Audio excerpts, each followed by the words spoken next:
Magandang araw po. Sana po ay nasa mabuti kayong kalagayan. Ako po ulit si Obet. At meron na naman po tayong kwentong ibabahagi sa inyo. Ito po ay naganap sa totoong buhay. Ang kwentong ito ay nangyari sa lalawigan ng Cebu. Ito po ang kwento. Taong kasalukuyan. Ito ang taong na nangyari ang pangyayaring ito. Bagong-bago pa lang talaga. Tungkol ito sa kapatid kong 25 anyos na si Salde, na sa pagpasok na itong panibagong taon na to, iba't ibang sakit ang dinadamdam. Nalilito ako minsan sa kakaisip kung ano ba talaga ang nangyari sa kapatid ko. Celso! Celso! Halos mabunggo na ako kung saan-saan sa pagmamadali nang marinig ang malabakang hiyaw ng kapatid kong si Salde. Oh, bakit? Napako ang tingin ko sa tiyan niyang tila lobong pinalobo. Para itong dagat na umaalon-alon pa. Hindi na rin maipinta pa ang itsura ni Salde. Para itong buntis na ilang segundo na lamang manganganak na. Tulungan mo ako, sabi ni Salde. Panandalian pa akong napako sa kinatatayuan ko. Hindi ito ang unang beses na nangyari.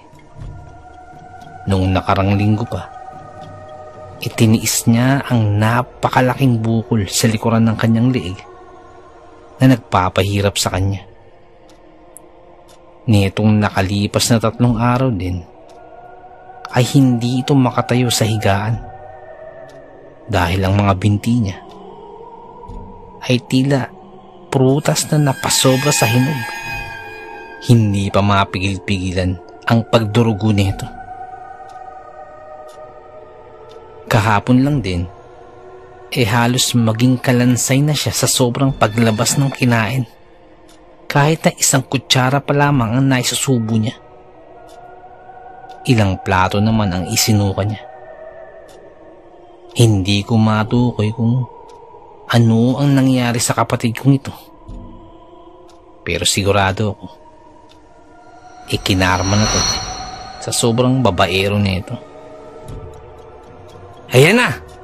Kinarma ka na siguro dahil sa mga babaeng pinaglalaruan mo. Hindi ko rin mawari kung saan nagmanang isang to. Dahil hindi naman babaero si Papa. Hindi rin naman lalakero si Mama. Maging ako, hindi pa nakapasok sa usapang pag-ibig. Hindi rin maikakabit ang salitang babaero sa aming angkan. Maliban na lang talaga sa kapatid kong ito. Kaya niyang pagsabayin ang 5 babae sa 1 linggo. At kung sabay siyang sinagot ng 5, pagtapos ng linggong yun, sabay niya ring hihiwalayan. Walang linggong hindi napapaaway si Mama dahil sa mga inang na sumusugod dito sa bahay dahil sa kagagawa ng loko kong kapatid. Pwede bang tumulong ka na lang? Wala kang ibang ambag sa buhay ko. Hindi puro kasatsat. Naririndi na ako sa'yo, sabi pa niya sa gitna ng pagdadaing nito. Napatawa naman ako ng mapakla. Talaga ba? Kung ambagan ng sa buhay ang pag-uusapan, mas ikaw ang walang naibahagi.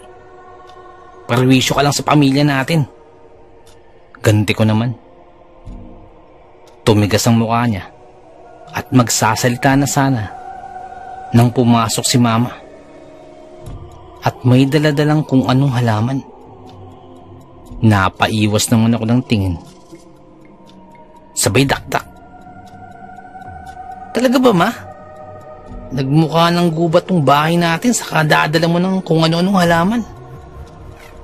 Celso, ano ka ba? Ginagawa ko naman to para sa kapatid mo. Sita ni mama habang dinidikdik ang mga halamang hindi ko malaman kung anong pangalan. Ang mga malalapad na dahon naman, idinikit niya sa lumulubong tiyan ni Salde. Samantalang ang dinikdik niyang dahon ay pinanguya niya sa kanya. Pailing-iling na lumabas ako ng kwarto. Kahit kapatid ko yun, hindi ako naaawa sa kalagayan niya. Salbahe na kung salbahe. Sa paniniwala ko kasi, sinisingil na siya sa mga kasalanan niyang nagawa. Hindi lang naman pagiging babaero ang kasalanan niya sa mundo. Siya rin ang naging dahilan ng pagkamatay ni Papa. Masakitin kasi siya nung kabataan niya. At sa pagmamahal ni Papa sa kanya, siya na lang ang laging inuuna niya.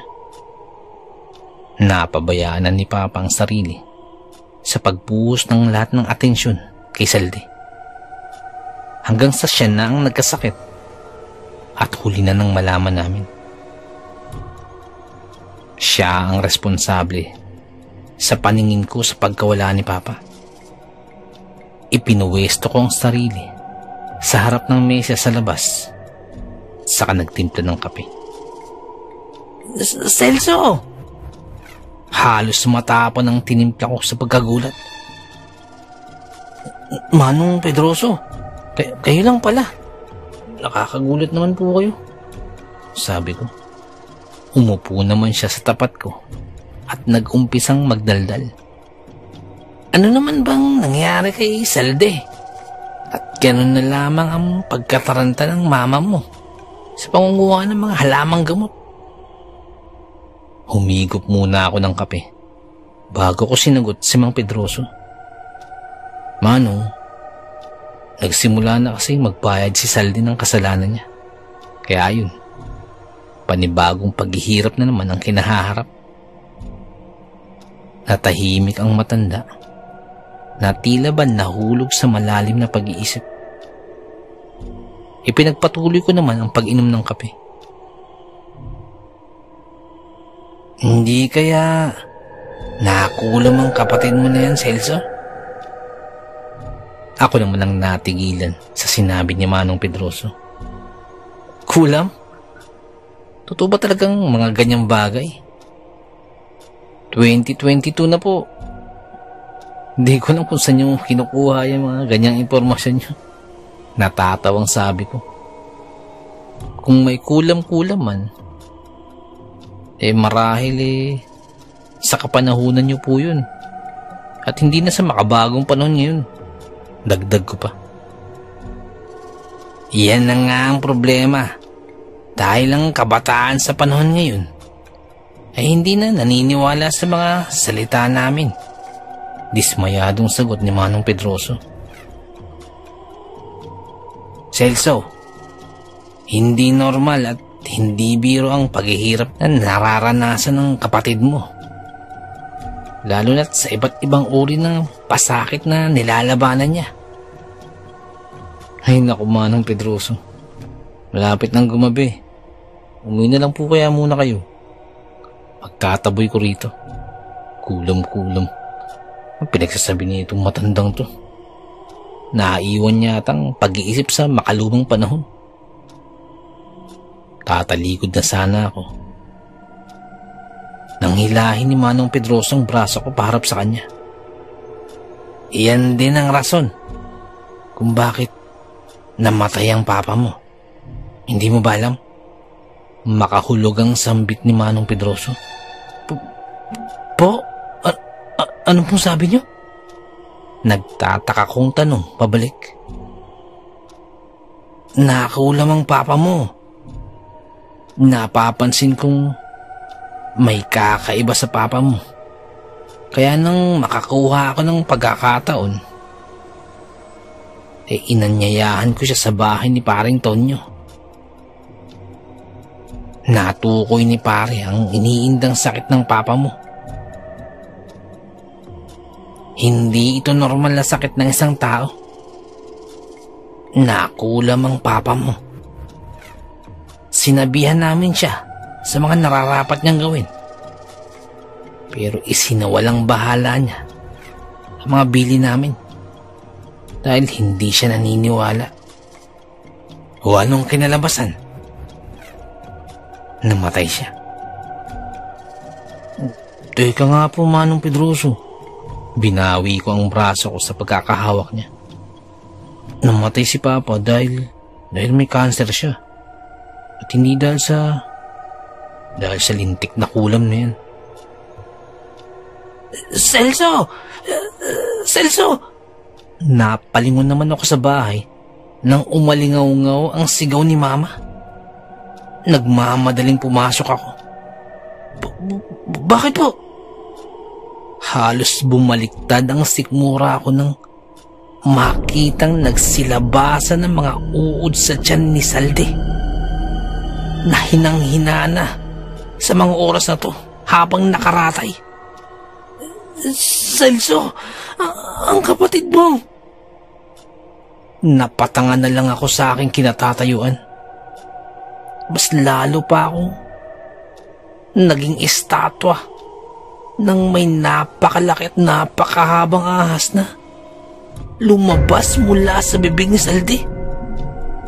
Hindi ko alam kung paano nangyari yun. Ngunit gumapang lang naman ang ahas mula sa bibig nito, palabas at lumayo. Maging si Manong Pedroso ay napatagilid nang makasalubong niya yung ahas na yun sa pinto. Mahabag ang langit. Bulalas pa ni Manong. Panandali ang namayani ang katahimikan sa pagitan naming apat. Ako, si Mama na humihikbi sa gilid, si Manong Pedroso, at si Salde. Na sa mga oras na to, parang patay na dahil hindi na gumagalaw. Hindi na maganda ang kalagayan ni Salde. Dalhin na natin siya kay paring Tonyo nang masuri ang kanyang karamdaman. Suhestyon ni Manong Pedroso. Si paring Tonyo ay kumpare nila Manong Pedroso at nila tatay na may nalalaman sa panggagamot. Hindi sumagot si Mama at panay lang ang hikbi sa gilid. Sa kalooban ko naman, nakaramdam na rin ako ng awa sa kapatid ko. Saksi ako sa paghihirap niya sa iba't ibang karamdaman nitong nakaraan at sa ngayon. Kaya kahit pa may galit ako sa kanya, hindi naman yung rason para tingnan ko na lang siyang nagdurusa. Ma, ipatingin na natin si Salde. Hindi nakasagot si Mama dahil nasa kaligitnaan pa siya ng paghikbi. Kaya si Manong Pedroso na lang ang sumagot. Mag-aalas 6 pa naman. Bukas pang pagamutan ni paring Tonyo. Sandali, natawag lang ako ng tricycle.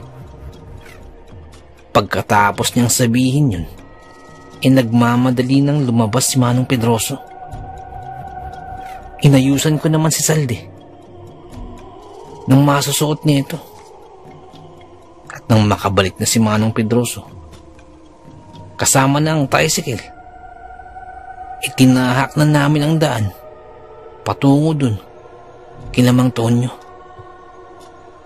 Kilala si Mang Tonyo sa aming lungsod bilang dalubhasa sa mga bagay katulad na lamang ng barang, ulam, sapi, mga karamdamang hindi matukoy-tukoy ng siyensya, at iba pang kagagawan ng itim na mahika. Sa totoo lang, hindi ako naniniwala sa ganito. Ganon din sina Mama at si Papa. Pero ano nga bang magagawa ko kung siya lang din naman ang makakatulong sa kapatid ko? Pagkarating namin sa tapat ng bahay ni Mang Tonyo, sinalubong niya kami. Pasara na ang kanyang pagamutan nang makarating kami. Pero dahil sa kasama namin ang kumpara niyang si Manong Pedroso, itinanggap kami ni Mang Tonyo bilang kahuli-hulihang magpapagamot sa araw na ito.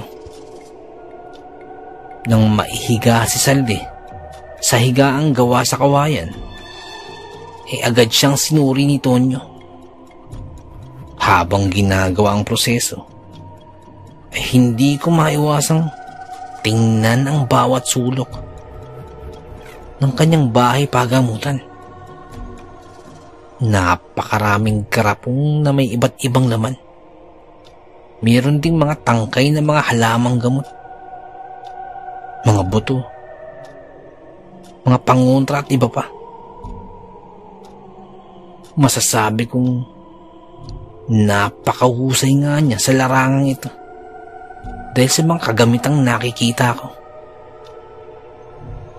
Ang kaso nga lamang, tanging lampara at kandila ang nagbibigay liwanag, kung kaya't medyo madilim dito. Ewan ko din kung bakit hindi niya ginamit ang kuryente. Kulam. Napatingin kaming lahat kay Mang Tonyo nang sambitin niya ang katagang iyon. Walang ni isang nagsalita sa amin, liban na lang kay Mang Tonyo. May nagpakulam kay Salde. May nakaway ba siya o nakaalitan? Tanong ni Mang Tonyo kay Mama. Hindi ko alam. Wala namang kaming alam sa pinagagawa niya. Sagot ni Mama. Halat ng kinakabahan. Malalaman naman po ninyo kung sino yun, di ba? Singit ko naman. Oo. Mahahanap at matutukoy natin kung sino ang may kagagawan nito. Ganun po ba? Di gawin nyo na. Sagot ko pa.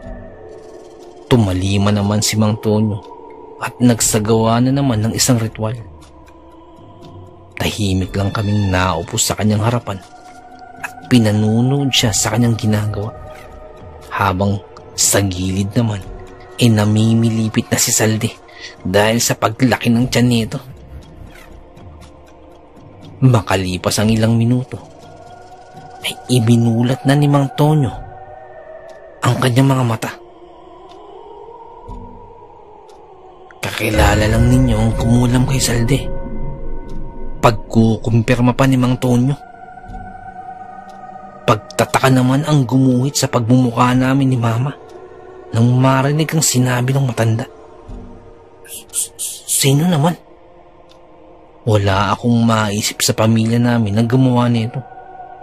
Dahil halos lahat ng miyembro ng angkan namin ay mapagkakatiwalaan. At wala sa bokabularyo namin ang kulam-kulam niyan. Kaya sino nga ba? Ulitin niyo lang po. Baka nagkamali lang kayo. Saad ko naman. Hindi ako kailanman nagkamali. Iyan ang sagot sa ritual na isinagawa ko. Sagot ni Mang Tonyo. Kung ganun, sino sa kaanak namin? Nagugulo ang tanong ni Mama. Kilalang kilala niyo siya. Madiing sambit ni Mang Tonyo. Sino po? Hindi ko mapigilang itanong. Siya rin ang kumulam sa papa mo. Sagot sa akin ni Mang Tonyo. Pagkadinig ko dun, napatawa ako sa sinabi niya. Bakit naman nasali sa usapan si Papa? May sakit si Papa at hindi nakulam. Ano ba kayo? Hindi. Tama si Mang Tonyo. Nakulam ang Papa mo. Sagot naman ni Mama. Kaya blankong napatitig ako kay Mama. Huli na nang malaman kong totoo. Sinabi ko lang sa inyo ng kapatid mo na may sakit ang papa mo. Pero ang totoo ay nakulam siya. Kinulam siya ni malungkot na pagtatapat ni Mama. Pero ang mas nakakuha ng atensyon ko ay ang pagbiti niya sa kanyang salita. Kinulam ni Ma? Tanong ko. Sa halip na sagutin ay humikbi si Mama. Kung ganun, isang kasinungalingan pala ang paniniwalang may sakit si Papa. Dahil ang totoo ay kinulam din siya. Ma, sino? Sino may gawa nun? Nangilid na rin ang luha ko nang tumingin sa aking mga mata si Mama. Nabasang-basa na rin ang luha. Ang Lola Feli mo. Halos mawalan ako ng lakas sa sinabi ni Mama. Si Lola Feli. Siya ang nanay ni Mama na nakatira sa General Santos. At sa nalalaman ko, inaayawan niya ang pagsasama ni Mama at Papa. Ang gusto ni Lola Feli ay magtapos si Mama sa kinuhang kurso, pagkatapos ay mag-abroad. Pero nang makilala ni Mama si Papa, ay nagbago na ang lahat sa kanila. Malapit si Lola na maging sa buhay ni Mama ay siya lagi ang nasusunod. Maging ang kinuhang kurso ni Mama sa kolehiyo ay siya rin ang nagdesisyon. Kaya raming desisyon sa buhay na labag sa loob ni Mama. Pero dahil nga ina niya ito, wala siyang magawa kundi sundin niya. Lahat ng iyon ay natapos ng magsama si Mama at Papa. Marahil itong dahilan kung bakit niya nagawa ang walang kapatawarang bagay na to. Noon pa man, hindi na kami katanggap-tanggap sa poder ng angka ni Mama. Na tila ba isa kaming basurang hindi nila maatim-atim na pulutin. Sa tuwing sasadya rin kami ron, samot-saring sumpa ang natatanggap namin. Pero sa ngayon, hindi ko na lubos maisip na magagawa niyang ipakulam ang apo at manugang niya. Siguro ay plano niyang ubusin kami. Tinapos na niya si Papa. Pinagdusa naman niya si Salde. Nasa amin na ni Mama ang susunod nito. Pwede nating pagbayarin ng kumulam kung gusto ninyo. Sagot naman ni Mang Tonyo. Pwedeng bumalik sa kanya ang ginawa niyang pangkukulam. Sasagot na sana ako sa sinabi ni Mang Tonyo nang magsisisigaw si Salde dahil sa tindi ng sakit. Lumubo ang kanyang tiyan at nagsilabasa na naman ang hindi mabilang-bilang na uod sa kanyang katawan na para bang isang bangkay na matagal na sa hukay. Nagwawala na rin si Mama sa nasaksiyang paghihirap ng anak. Ako naman sa kabilang banda ay hindi maalaman ang gagawin. Sigaw ng sigaw si Salde, namimilipit sa sobrang sakit. Kumilos naman si Tonyo at nagsagawa ng iilang ritual. Hinintay namin ang kalalabasan. Pero mas lumala lang ang sitwasyon ni Salde dahil maging sa bibig nito may lumalabas na rin na insekto. Masyadong malakas ang kalaban. Daing ni Mang Tonyo. Kitang-kita ko rin kung gaano siya nahihirapan sa pang-agap sa kalagayan ni Salde. Tumulong na rin si Mang Pedroso. Pero parang walang nangyayari.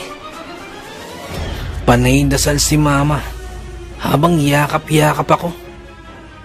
At kitang-kita sa mga mata ni Saldi iyang sukdulang hirap na nagsasaad ng kapaguran at pagsuko. Matatapos lang ang paghihirap ng kapatid mo kung maiibabalik ang kulang. Gawin mo na! Gawin mo na po! Natatarantang pinutol ko ang salita ni Mang Tonyo. Kumilos naman agad si Mang Tonyo. Ilang sandali pa, tila gumagaan ang pakiramdam ni Saldi. Patuloy pa rin sa ginagawang ritual niya si Mang Tonyo. Ngunit dahan-dahan, tila nakakabawi si Saldi. Paunti-unti na rin bumabalik sa normal ang laki ng tiyan niya. Tumingin sa akin si Mang Tonyo, saka tumango. Ipinapahiwatig na maayos na nga ang kalagayan ng kapatid ko. Pero sa likuran ng aking isipan, hindi ko maiwasang masaktan at humingi ng tawad sa naging pasya. Dahil alam ko, sa puntong ito, may buhay kaming tinapos dahil sa pasyang yun. Makalipas ang 3 araw, inabalitaan ko na lang na pumanaw na si Lola Feli. Batay sa balitang natanggap mula sa mga kapatid ni Mama, lumubha raw ang karamdaman nitong diabetes na naging sanhi upang ikamatay nito. Pero batid ko ang naging katapusan ng buhay ni Lola, ikapalit sa panunumbalik sa normal ni Saldi.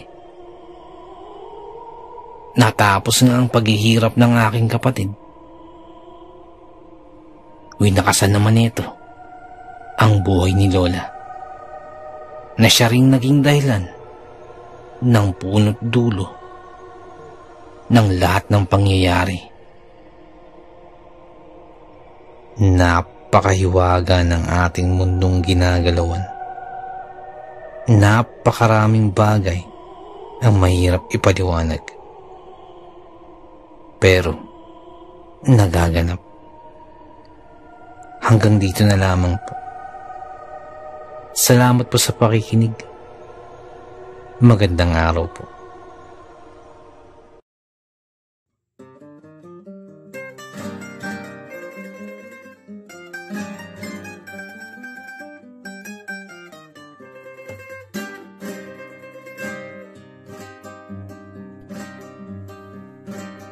Nais ko lamang pong magpasalamat sa lahat po ng sumusuporta sa ating channel, sa lahat po ng ating mga subscribers, sa lahat po ng ating mga listeners, mga silent listeners po, mga OFW listeners mula po sa iba't ibang panig ng mundo. Maraming salamat po sa pagsuporta po sa ating channel. At kung hindi po kalabisan, baka pwede pong please don't skip ads po. Napakalaking bagay po sa atin. Napakalaking tulong po sa ating channel. At paki-like na rin po ang ating mga videos para po dagdag po sa algorithm po sa ating channel para lalo po nating mapalaganap ang ating channel. Nais ko lamang pong i-shout out ng happy birthday po kay Luis on September 30. More birthdays to come, more blessings and good health. Shoutout po sa inyo. Ang pagbati pong ito ay mula po kay Ma'am Annie Aproebo. Shoutout po sa inyo. Maraming salamat po. Shoutout din po sa mga kaibigan po ni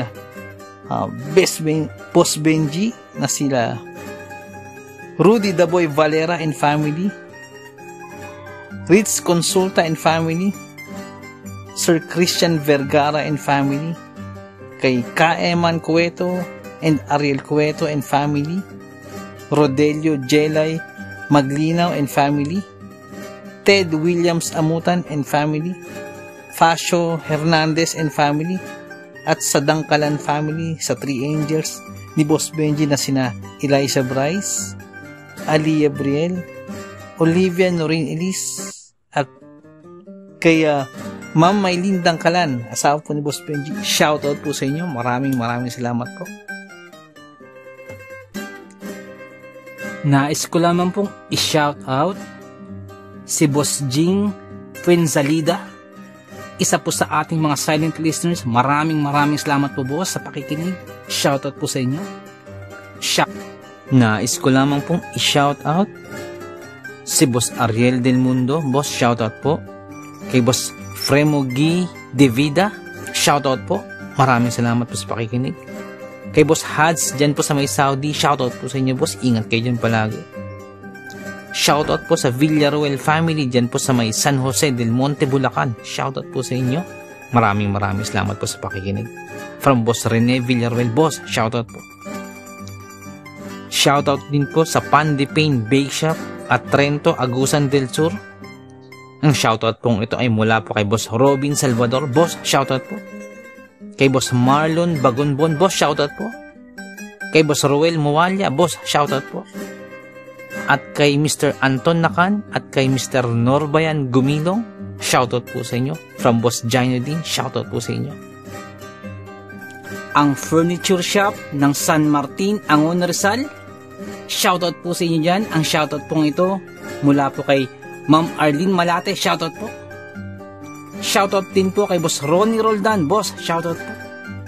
Shoutout din po kay Boss Randy Salvador, boss, shoutout po. Nais ko lamang pong i-shoutout si Boss Michael Mojica Video ng Tagaytay City, shoutout po. Shoutout din po kay Boss Jonathan Alano dyan po sa may Bicol, boss, shoutout po. Shoutout din po kay Boss Joel Cabahog, boss, shoutout po. Shoutout din po kay Boss Paul Adlaon, boss, shoutout po. Pasensya na po, medyo natagalan yung shoutout. Shoutout din po sa mga taga Katmon Boys dyan po sa may Makati. Shoutout po sa inyo. Ang shoutout pong ito ay mula po kay Boss Rene Villaruel.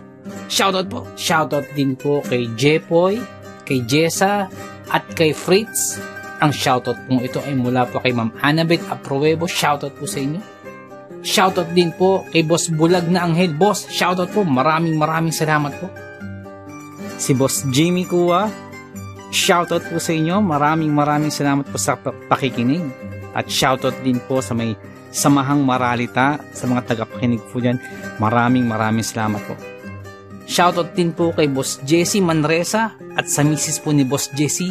Shoutout po sa inyo. Maraming salamat po sa pakikinig. Shoutout din po kay Ma'am Elizabeth Arnaiz. Shoutout po sa inyo, ma'am. Shoutout din po kay Boss Rex Hunter's Adventure, boss. Shoutout po. Maraming salamat po sa pakikinig. Si Ma'am Janet Verga dyan po sa may Qatar, ma'am, shoutout po. Maraming salamat po. Kay Boss Jun Tupas, boss, shoutout po. Kay Boss Eduardo Ducay, boss, shoutout po. Kay Boss Rick and Resty Alcantara, shoutout po sa inyo. Ang shoutout pong ito ay mula po kay Boss June G. Alcantara, shoutout po. Kay Boss Romeo Alvarez dyan po sa may San Jose del Monte, Bulacan. At sa mga taga San Jose del Monte, Bulacan, shoutout po. Ang May Kokoro team, shoutout po sa inyo. Shoutout po kay Boss Jeric, kay Boss Lawrence, kay Boss Javier, kay Ma'am Angie. Shoutout po sa inyo. Salamat po sa pagtulong. Maraming salamat po. Si Boss Malvin Esguera at si Boss Ronaldo Esguera, shoutout po sa inyo. Shoutout din po sa Manhattan Hamburger and Restaurant dyan po sa may Bucandalia, Imus, Cavite. Shoutout po sa inyo. Maraming salamat po sa pakikinig. Si Boss Bulag na Anghel, boss, shoutout po sa iyo. Salamat po sa pakikinig. Shoutout din po kay Ariando Tamor, kay Boss Christian Ed, at kay Boss Ferdinand Tamor dyan po sa may Las Piñas. Shoutout po sa inyo. Ang shoutout po ito ay mula po kay Boss Chris. Shoutout po. Shoutout din po sa King Solomon Game Farm dyan po sa may Tawid, Maasin City, Southern Leyte. Shoutout po sa inyo. Shoutout din po kay Ma'am Rosie de Mesa. Ma'am, shoutout po. Shoutout din po kay Ma'am Julie Roel, kay Ma'am Raquel Punsalang, Ma'am Melania Roel, shoutout po sa inyo.